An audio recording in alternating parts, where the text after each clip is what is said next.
Distinguished guests and ladies and gentlemen, good morning. As you've heard, my organisation, the International Union for the Conservation of Nature, is a fan of DILMA. I'm personally a fan of its products, but also now a big fan of its corporate social responsibility, its sustainability policy. And we're a fan of that policy because it's based on that understanding that we've heard several times last night and today. Very true that nature and its protection absolutely integral to human well-being and therefore to business. So the reason that we think sustainability policy of DILMA is in the right direction is because it's recognises that we really do have an environmental crisis on our hands, and that needs to be addressed because it threatens human well-being now and even more in the future. And it's also relevant to the fact that there's growing environmental awareness out there in the marketplace, making people more intelligent, knowledgeable consumers who are going to be more and more discerning with their decisions about purchases. So the purpose of my talk is to expand upon these 2 points at the bottom, to convince you, if anyone needs to be convinced, that we do have an environmental crisis and what that means threatens human well-being, and give you some of the statistics on that as we stand now in time, and also to explain to you the rise of the environmentally aware and discerning buyer. They're the two things I'll be covering. In my lifetime, I was born in the 1950s, at the end of the 1950s, and in my lifetime the population's gone from 3 billion to over 6 billion, and it's on track to go to 9 billion within my life expectancy. And the Earth must be feeling a bit like this truck. You can see all the people on it, you can see all their stuff, but it's a bit hard to see the truck. It must be groaning under there. In that 50 years of my life, the global economy, as well as the population, has grown tremendously. Humans have this amazing capacity now to take resources and to make stuff at a huge volumes. So much so that we can afford these days to throw away more than 400,000 mobile phones every day. Can we keep doing that sort of thing? We'll come back to that later. Now, with this amazing growth in the global economy in the last 50 years, a lot of people have benefited, but not the distribution of the benefits, though, haven't been even. It's been very uneven distribution of the benefits from the growth of our economy globally. Some have done very well, some have been left behind, and even worse, some have suffered the negative consequences socially and environmentally of perhaps inappropriate economic growth. To give you just a quick picture of this inequity, if we have a look at the availability of food to a 4-person family in the US, there's a photograph of all that food with its value in US dollars. Compare that to a family of 4 in Africa, in Chad. The difference is startling. The photograph probably captures all of their worldly goods. And if we really want a stable and sustainable world, then environmental management has to be humanitarian in nature and address inequity. Now, what has happened to the environment while all of this production and population growth has gone ahead? Well, we all know that nature has taken a bit of a beating. It's taken a beating on many fronts. There's been land conversions, there's been overuse of wild resources. 75% of our fisheries are now overfished. We've had a lot of impacts from pollution, invasive species, human-caused wildfires, outbreaks of pests and diseases. So much so that, again, since I was born, it's now 50% less forest, on top of what was lost before I was born. We may only have less than 20% of our original forest cover at the start of the Industrial Revolution. 50% less wetlands.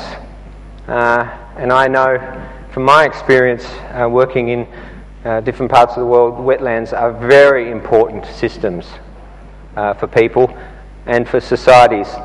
Massive benefits wetlands give us, mostly underappreciated, unfortunately, by our planners up until now.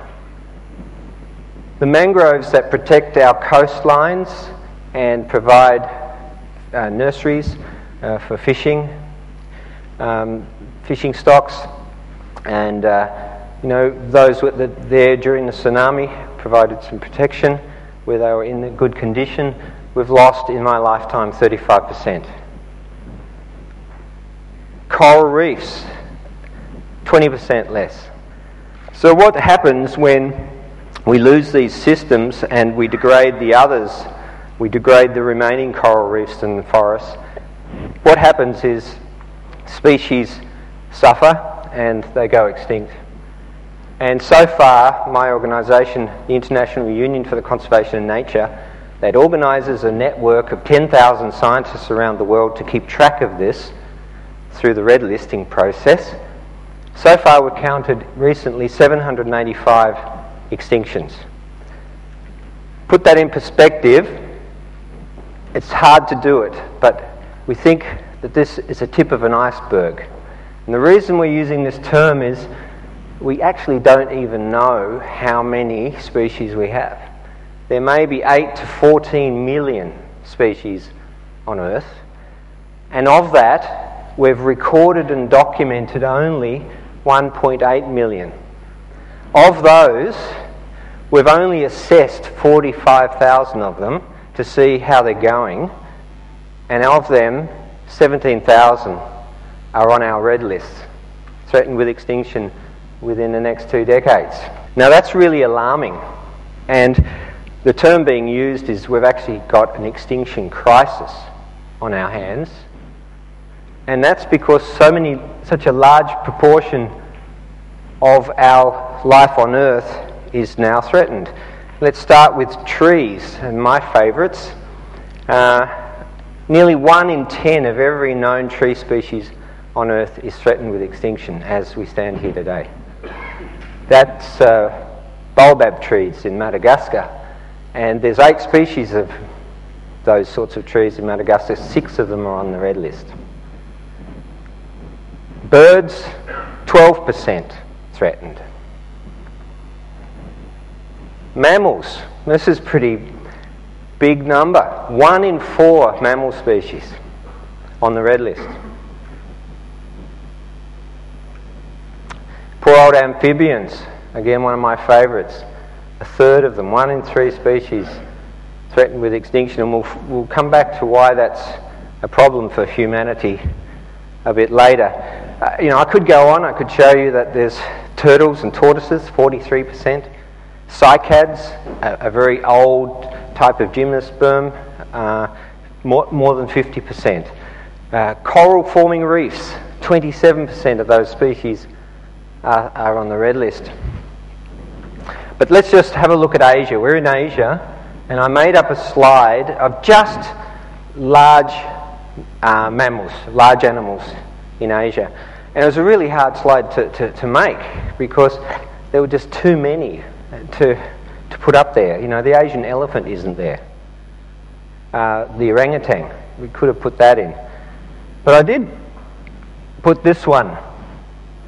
This is the Javanese rhinoceros. It's actually the rarest large mammal in the world at the moment.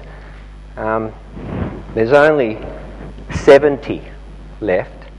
There's somewhere between 5 and 8 hanging on in a national park in Vietnam, and the other 60 odd are in one place in a national park in Indonesia on the island of Java. So what we've got is an extinction crisis. Clearly extinctions have happened before in the past. It's part of, natural history to have extinctions. The problem is that we've sped it up. The smallest number you get in the literature is we've sped it up by 100, and others say, no, it's more than that, and especially with climate change, it's probably getting up to 1,000 times the natural extinction rate. Whatever the number is, between 100 and 1,000, it's too high, and it means that we're losing species faster than they're being generated on Earth as it evolves and continues through its history.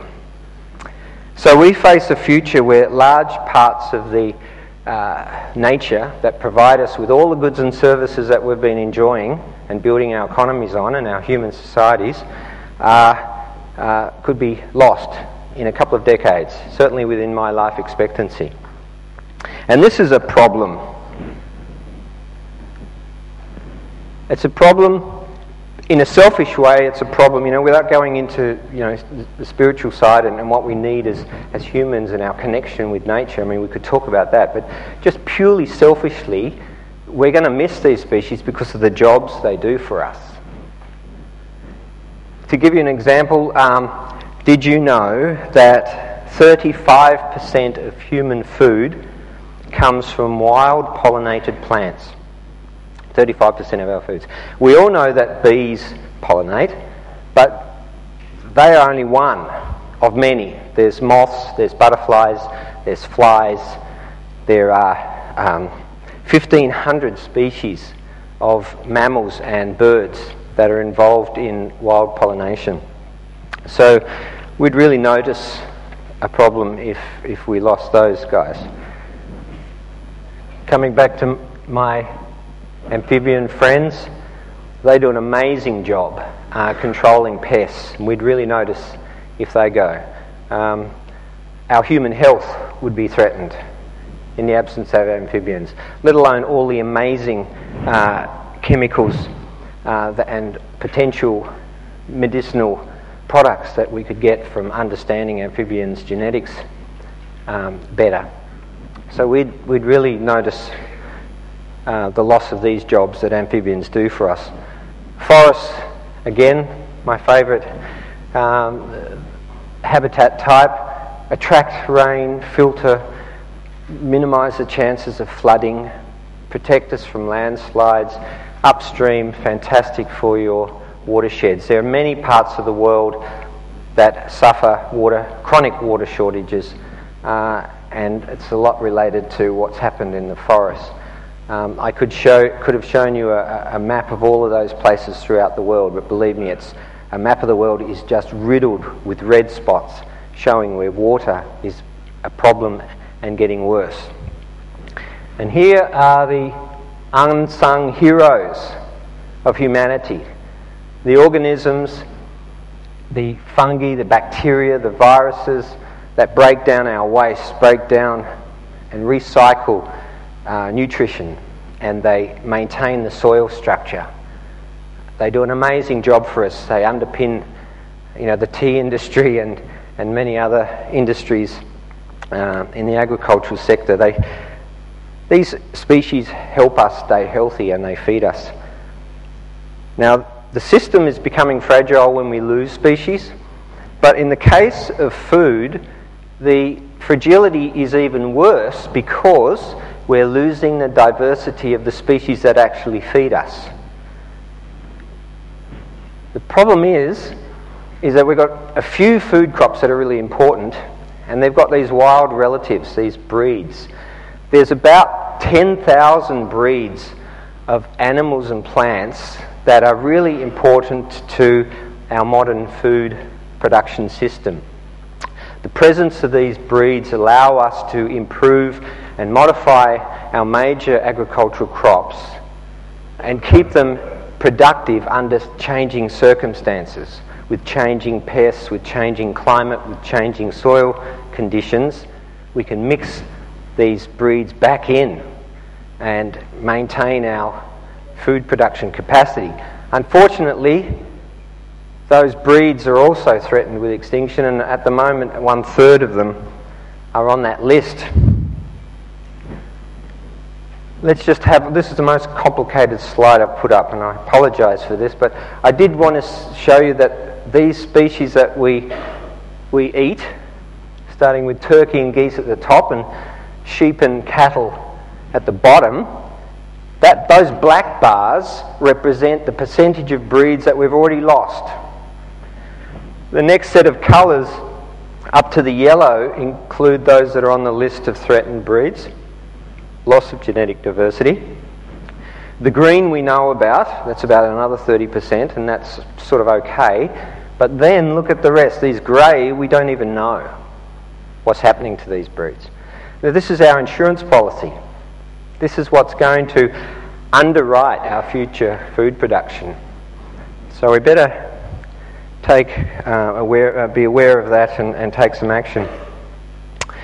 So what happens is less diversity means greater fragility. And greater fragility means we could collapse.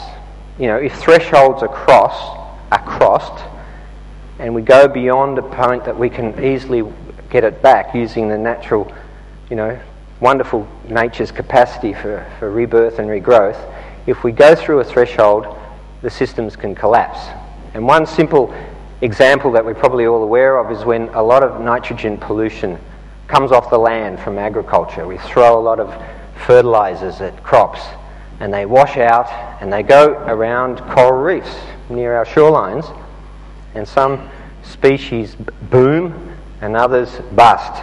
And what tends to happen is the coral reef system collapses and it's replaced with a system dominated by algae. And without human intervention, that's it for the corals and the reef. It's far less diverse and far less productive, and certainly a loss for those fishermen that used to fish there. So that's a sort of problem as life on Earth becomes less diverse, more fragile, more vulnerable to collapse. Now, some of you might be thinking, yeah, okay, we've heard all this stuff, and is it an exaggeration? I mean, who says we could collapse? There's been warnings for 30 years and we're still saying the same things, but the numbers are coming in. Has it happened before? Have human societies suffered from environmental degradation? And can technology save us? And I want to spend a few minutes on those questions because they're valid questions. And of course, our governments and the UN and business leaders and academics and NGOs around the world have worried about this for a long time. And in the year 2000, they launched this massive scientific study. Who says we're potentially so fragile that we could collapse as human societies? Well, to answer that question, a consortium, there's a whole lot of logos at the bottom of this slide, the UN and business leaders and NGOs, academic institutions. They initiated a major study, the biggest ever, called the Millennium Ecosystem Assessment. It involved 1,690 scientists from 95 countries, and they worked for 4 years assembling all the information relevant to the state of the ecosystems on the planet and the consequences of that degradation on human well-being. So this is the best data that money has so far bought, and it's a 7-volume report. It's available on the web. It's all there. A lot of what I've been talking about this morning is all there. All the evidence is amassed. Unfortunately, the findings are that 60% of these environmental services that underpin life are already degraded, and that we're living beyond our means. That the way we make things and consume at the rate we do it and the population growth is such that not only does it threaten current generations, but certainly future generations. Another way of sort of saying the same thing is this global ecological footprint, which is an index that's been developed by WWF and a few of its partners.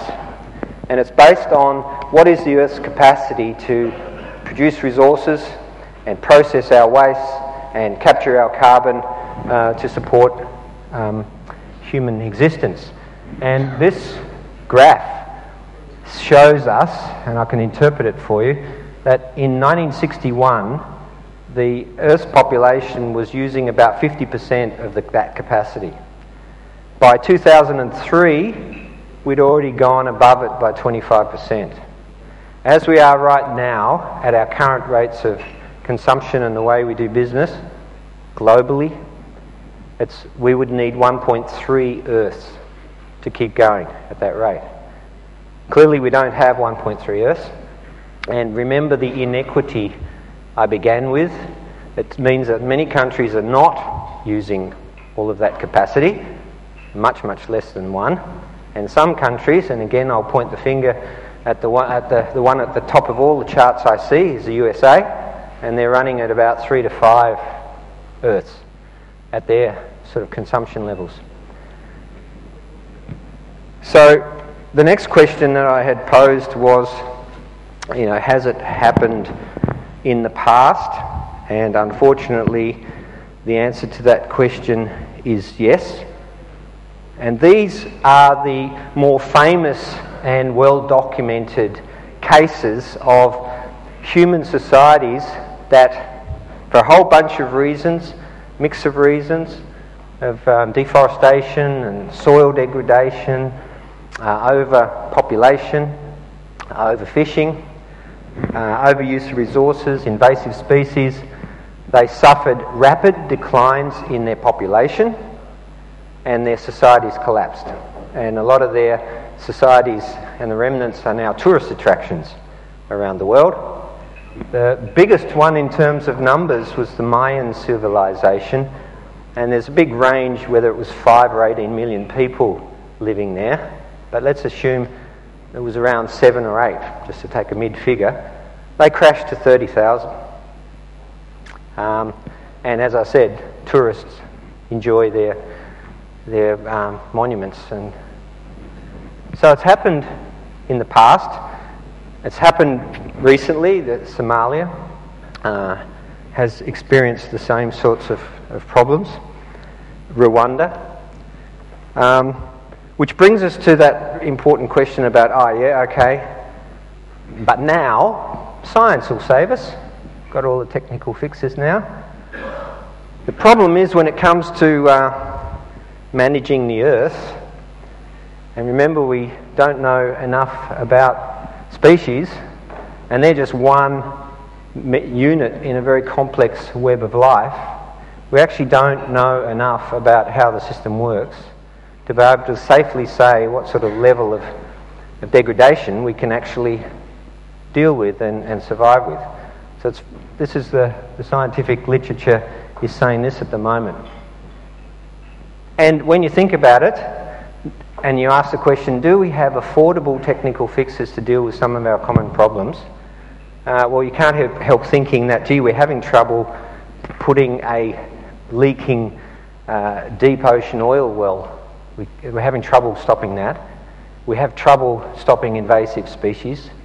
We don't have an affordable way of collecting up all those plastic bags that are swirling around in that massive plastic bag drop in the ocean. We can't burn coal without the carbon going to our atmosphere. In Australia, where I come from, the fires are so bad under bad bushfire conditions that there is no technology to put them out. All this images of flying over with bombing them from the air and all that, that's good media and it does work on smaller fires and less bad conditions, but when things really get going, there's nothing that can put them out except nature itself. So, we have a whole lot of issues like that. Just coming back to agricultural production. we've thrown heavy pesticides at herbicides around for a long time. We still, for 50 years, and we still have 20% higher crop losses. 500 pests have actually now can handle these powerful chemicals. So that brings us to dealing with the issue, and the reason I'm optimistic is that we can work on the way we make stuff, and we can work on the demand side. So rather than fixing the problems we already have, we can also work fairly effectively at mitigation and minimising our future footprint on the ecology of what we do. And I think that's important, and to get us to the next section, which is the rise of the environmentally aware consumer.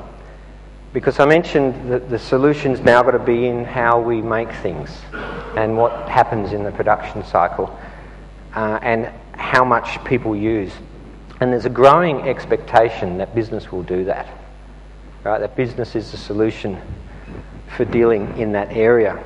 And where did this awareness come from? When I was born, there wasn't space travel, but I remember as a 10-year-old or 11-year-old watching the landing on the moon.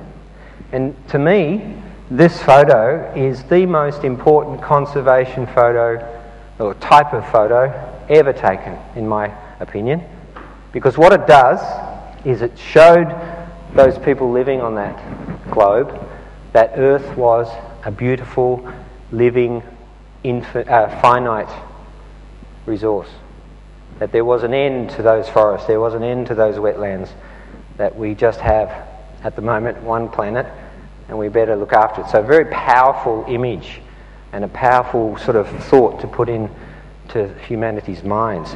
And then something else happened. Through the 1960s to the 1980s, colour television and colour transmissions swept across the globe, and the important thing that did was it brought the environment and nature into the household and into the schools. And people who were starting to amass themselves in cities and be disconnected from the environment that feeds us and looks after us, all those disconnected people suddenly got reminded and got exposed to nature and environmental issues. And then a bit later, there was this explosion in personal computers, and a bit later, the internet. To the point where, my kids, most of the information they get, most of their networking, most of the things they find out about, viral YouTubes and Facebook and all these other ways that people get information, that has just provided this huge tube of information, a lot of it about the environment, about the behaviours of business, who's a good and who's a bad. There's even a group called the Carrot Mob that organise themselves to go and support a business that is doing good. So a really interesting things have happened in my life to raise environmental awareness from a pretty low figure when I was a kid to what it is today. And something really interesting happened just a few years ago.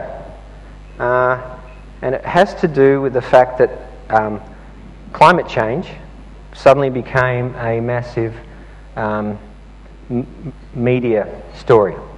And because of that, in a 6-month period, in a survey of 45 countries, the numbers of people who said that climate change was their biggest or second biggest concern across those 45 countries doubled. That had never happened before, where environmental awareness had doubled in such a short amount of time. 2006 to the first quarter of 2007. I haven't put up all the 45 countries. I've just given you a few. It might be a bit hard to see, but I think Australia's there. In some countries the jump wasn't so big. They'd already had a fair high level of awareness. In other countries like China, it was a 3.5 times increase in environmental awareness in that survey. In Greece it was 5 times. Now those numbers have kept creeping up. It got to about 75%, I think, in Australia at one stage. It's crept down a little bit in recent years as we've had a bit of that meltdown that we heard about earlier. But really the trend is there. The trend is there, and business knows this. And what's happening is there's a flooding of the market of products that with labels of green and eco-friendly. But the label on its own is not going to cut it. It's not going to help you for very long unless you've got some substance behind it. And the reason it's not going to cut it is that these, especially the youth, they know about these issues and they are connected, and it's an information-rich world, far more than when I was growing up. And they're going to demand not just the label, they're going to want to see things like this. They're going to make decisions based on how businesses use energy and what is their energy source. Some of them are going to be really interested in where the inputs came from and how far the products go. You know, why the inorganic fertilizers from Thailand coming to Sri Lanka, and you know, they'll consider these sorts of things. Certainly water use. Pollution and waste is a really obvious one amongst people. They'll be concerned about what is the impact on the land of this product and its production, and is there a product that has a lesser impact, and are any species threatened, or is a company helping a species to survive? So these 6 topics are going to be increasingly in the mind of the environmentally aware and discerning buyer. So I'm going to finish, because I started with Dilma, and I just want to quickly finish with Dilma. I don't need to go into much detail, because Dilhan has explained and given you a list of the sorts of activities they're involved with already, and some of their future plans. But in regard to these 6 topics, on the land use side of it, there's the crop diversification for both a humanitarian reason as well as a biodiversity enrichment reason. There's opportunities on the estates to increase the connectivity of natural habitats, to allow animals and plants to move about and enrich areas that have been degraded of biodiversity. There's this really interesting new technique to put biocharcoal into the soil to help capture and retain nutrition so that less of it ends up in the streams heading out to the coast, and increasing the returns and the productivity of the tea bushes. So it's a win-win. These sorts of things are win-win. I won't go into them, as I said, but certainly cleaner production technology, a mindfulness on the impact and the footprint of the business, and a desire to systematically look at the whole business and to try and mainstream sustainability. And IUCN is helping identify the gaps, identify opportunities.